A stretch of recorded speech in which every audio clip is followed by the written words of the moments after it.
बिस्मिल्लाहिर्रहमानिर्रहीम। अस्सलाम वालेकुम स्टूडेंट्स, होपफुली आप सब ठीक ठाक खैरियत से होंगे।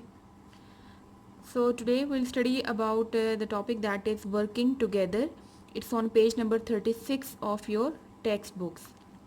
इससे पहले जो हमने रिलेशनशिप स्टडी किया था वो था फीडिंग रिलेशनशिप बिटवीन ऑर्गेनिजम्स के खुराक के लिए, फूड के लिए लिविंग ऑर्गेनिजम्स किस तरह से एक दूसरे पे डिपेंड करते हैं। आज हम पढ़ेंगे जो टॉपिक वो है वर्किंग टुगेदर।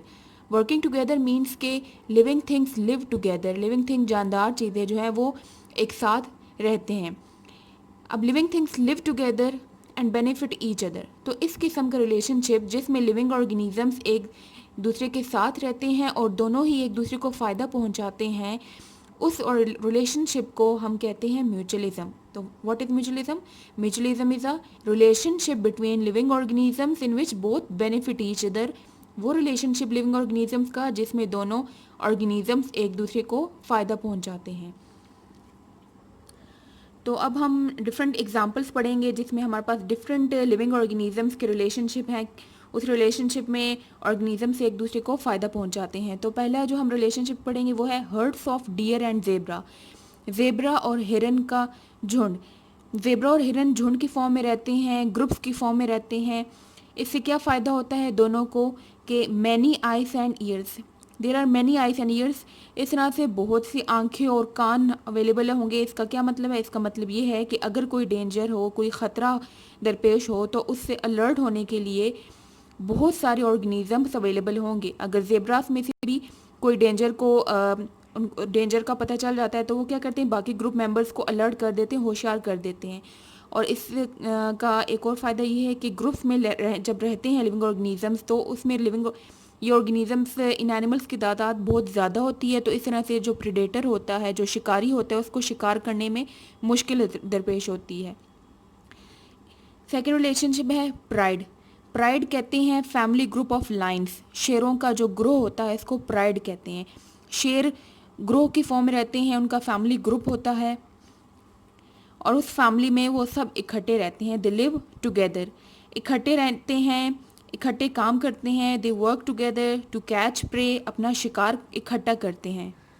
तो ये देखिए शेर जो होते हैं वो इस तरह से उनका फैमिली ग्रुप होता है और इस फैमिली ग्रुप को हम कहते हैं प्राइड। नेक्स्ट जो म्यूचुअलिज्म रिलेशनशिप है वो है क्रैब्स का ही विद शेल्स। शेल्स देखियो, अगर अपने डिफरेंट कलर्स के शेल्स होते हैं, जो स्नेल्स होते हैं वो शेल्स में रहते हैं और स्नेल्स मॉइस्ट प्लेसेस जो गीली जगह होती हैं वहाँ पे रहते हैं। तो जो उनके शेल होते हैं, खाली शेल, वो क्रैब्स इस्तेमाल करता है। क्रैब्स कहते हैं केकड़े। तो जो केकड़े होते हैं they rely on hard shell. जो सख्त किस्म के शेल होते हैं वो उस पर डिपेंड करते हैं अपनी हिफाजत के लिए, प्रोटेक्शन के लिए, ख़ुद को बचाने के लिए प्रेडेटर से, शिकारी से। वो क्या करते हैं, इन शेल्स का इस्तेमाल करते हैं। क्रैब्स में से ही, केकड़ों में से ही एक किस्म है केकड़ों की, उसको कहते हैं हर्मिट क्रैब। ये हर्मिट क्रैब क्या करता है कि it take home in empty shell of whelks. Whelk snail की ही किस्म है जो समंदर के अंदर जो स्नेल रहते हैं और उनकी जो शेल्स होते हैं वो स्पाइरल शेल्स होते हैं। ये वेल्क स्नेल के शेल्स हैं, इन शेल्स के अंदर ये वेल्क्स रहते हैं। तो जब ये शेल्स एम्प्टी होते हैं तो क्रैब्स क्या करते हैं, हर्मिट क्रैब्स इन शेल्स का इस्तेमाल करते हैं अपनी हिफाजत के। तो ये देखिए ये हर्मिट क्रैब है, इसने क्या किया हुआ है, ख़ुद को कवर किया हुआ है इस शेल में। स्पाइरल शेप शेल है, ये वेल्क शेल है और इस शेल को इस्तेमाल करके इस हर्मिट क्रैब ने क्या किया हुआ है, ख़ुद को छुपाया हुआ है ताकि प्रेडेटर, शिकारी से ये बच के रह सके।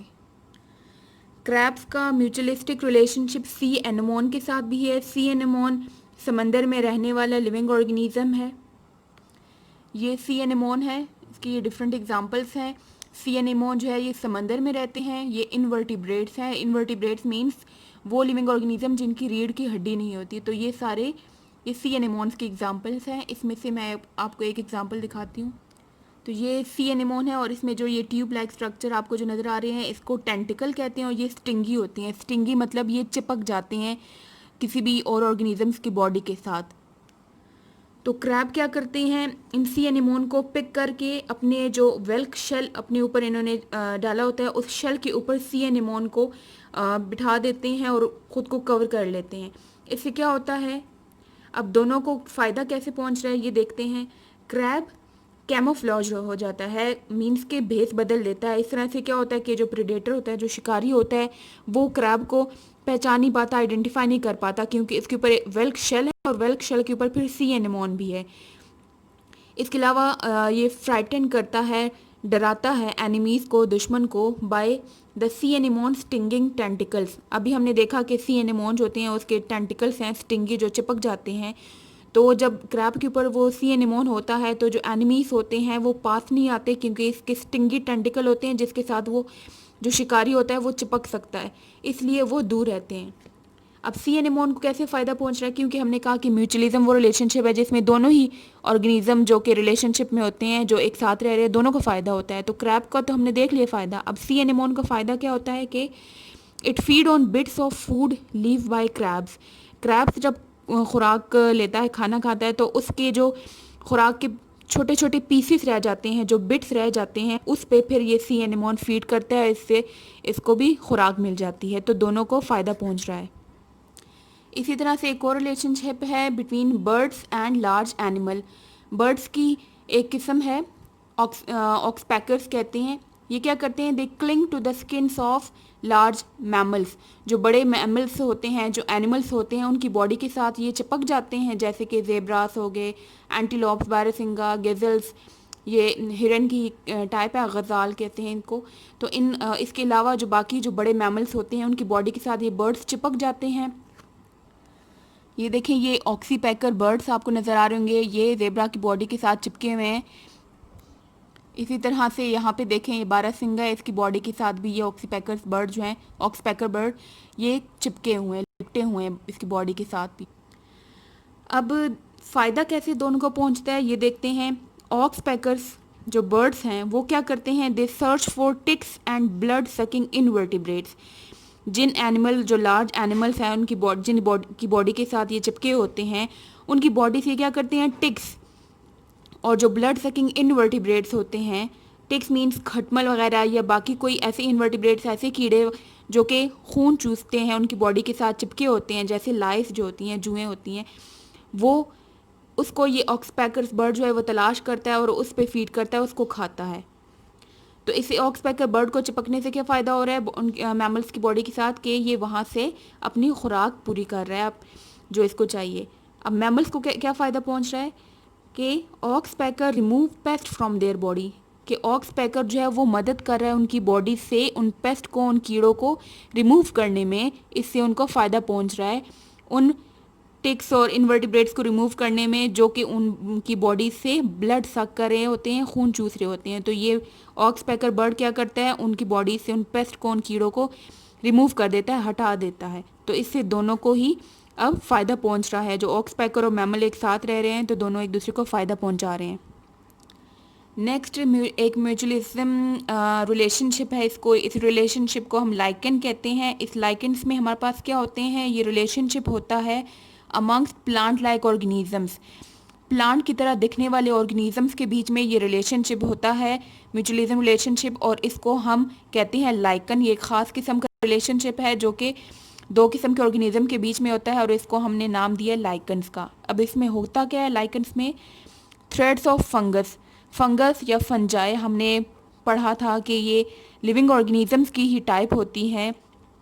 फंगस डिफरेंट किस्म के होते हैं, इसमें मुख्तलिफ एग्जांपल आती है। फॉर एग्जांपल मशरूम्स भी क्या है, फंजाई है। इसके अलावा हमने फंगस की एग्जांपल पढ़ी थी ब्रेड मोल्ड, जो ब्रेड ख़राब हो जाती है, ग्रीन ग्रीन सी हो जाती है, वो भी क्या होती है, वो फंगस होती है। फंगस, इसके अलावा मुख्तलिफ किस्म के फंगस होते हैं जो कि इन्फेक्शन कॉज करते हैं, जैसे कि समटाइम्स हमारी जो फिंगर्स के बीच में जो जगह होती है वहाँ पे वो ड्राई होती है, तो वहाँ पे क्या हो जाता है, इन्फेक्शन हो जाता है, फंगस इन्फेक्शन। तो फंगस की मुख्तलिफ किस्म होती हैं। तो जो थ्रेड लाइक फंगस है वो, और एल्गा जो होता है, ये प्लांट की तरह दिखता है लेकिन ये प्लांट होते नहीं है, लेकिन प्लांट की तरह होते हैं, ग्रीन कलर के। तो जब ये दोनों एक साथ रहते हैं और एक दूसरे को फ़ायदा पहुंचाते हैं तो उस रिलेशनशिप को हम कहते हैं लाइकन्स। लाइकन्स में मीन्स जो इन दोनों का कम्बिनेशन है, इसकी कोई रूट्स नहीं होती, जड़ें नहीं होती, जो कि जैसे कि नॉर्मल प्लांट्स की जड़ें होती हैं वो जो मिट्टी के अंदर होती हैं और वहाँ से खुराक और पानी लेती हैं, तो इनकी जड़ें नहीं होती और ये अपने लिए जो वाटर या जो केमिकल इसको चाहिए और मुख्तलिफ गैसेस जैसे ऑक्सीजन चाहिए तो वो सरफेस से ही लेता है, ऊपर ऊपर से रहता है।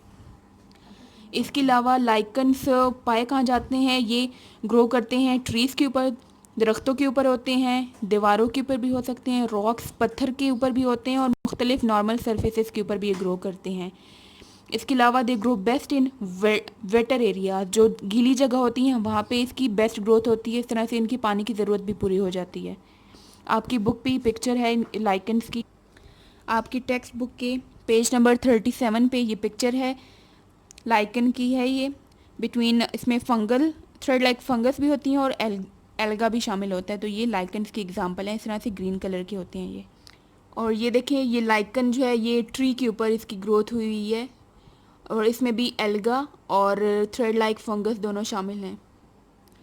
इसके अलावा एक रिलेशनशिप है जो कि होता है बैक्टीरिया के बीच में, जो कि स्मॉल लिविंग ऑर्गेनिज्म है जिनको माइक्रोस्कोप के थ्रू हम देख सकते हैं।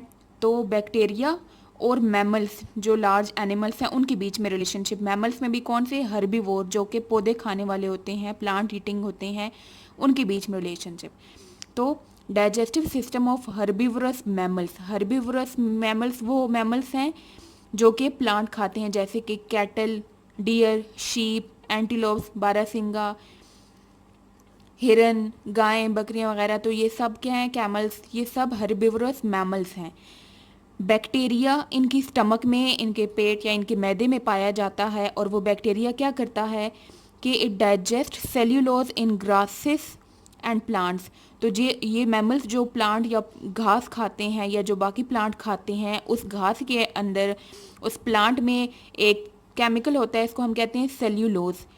ये हमारी बॉडी में ये सेल्यूलोज की ब्रेक डाउन नहीं होती, डाइजेस्ट नहीं हो पाता, इस वजह से जो ग्रासेस होते हैं उसको हम डाइजेस्ट नहीं कर पाते, नहीं खा सकते। तो ये मैमल्स कैसे खा लेते हैं, क्योंकि इन मैमल्स के पेट में बैक्टीरिया होते हैं, ख़ास किस्म के बैक्टीरिया जो कि इस सेल्यूलोज की ब्रेक डाउन करते हैं। और ये सेल्यूलोज किस में होता है, ये उस प्लांट में होता है जो कि ये मैमल खाते हैं। अब दोनों को फ़ायदा क्या पहुंच रहा है, मैमल को तो ये फ़ायदा पहुंच रहा है कि बैक्टीरिया मदद कर रहा है उनकी इस सेल्यूलोज को डाइजेस्ट करने में, और बैक्टीरिया को क्या फ़ायदा पहुंच रहा है कि वो बदले में खुराक ले रहा है मैमल से, वार्मथ हीट ले रहा है, गर्माइश ले रहा है, शेल्टर रहने की जगह उसको मिल रही है और प्रोटेक्शन हिफाजत भी मिल रही है उसको। तो ये इस रिलेशनशिप में दोनों को फ़ायदा हो रहा है। आपकी unit number 4 living things and the environment के जो एक्सरसाइज क्वेश्चंस हैं, question number 6 and 7 and also question number 16, ये तीनों क्वेश्चंस डिलीटेड हैं आपके। आज का आपका जो होमवर्क है वो question number 11, why do carnivores usually live on their own yet herbivores live in groups such as flocks and herds. के कार्निवोर्स जो होते हैं, जो गोश्त खोर होते हैं, जो गोश्त खाने वाले एनिमल्स हैं, वो क्यों अकेले रहते हैं, जबकि जो हर्बीवोर्स जो प्लांट खाते हैं वो ग्रुप्स में रहते हैं, जैसे कि झुंड वगैरह में रहते हैं। तो इसकी हमने रीज़न लेनी है। इसकी रीज़न है कि herbivores live in groups to ensure, यकीन दहानी कराने के लिए कि दैट स्पीशीज विल रिप्रोड्यूस, वो आपस में रिप्रोड्यूस करते हैं, एंड प्रोटेक्ट फ्रॉम एनिमीज, दुश्मन से बचाव के लिए और अपनी नस्ल बढ़ाने के लिए वो क्या करते हैं, वो झुंड की फॉर्म में रहते हैं, इकट्ठे रहते हैं, क्योंकि अकेले अगर रहते हैं तो उनको शिकारी से ख़तरा रहता है हमेशा। झुंड की फॉर्म में वो प्रोटेक्टेड रहते हैं। Carnivores live on their own, carnivore जो होते हैं वो खुद अकेले रहते हैं, as they can easily protect themself, क्योंकि वो अपनी हिफाजत कर सकते हैं खुद से। सो आज का आपका होमवर्क है write and learn the exercise question number 11 on your neat books. See you next time, अल्लाह हाफिज़।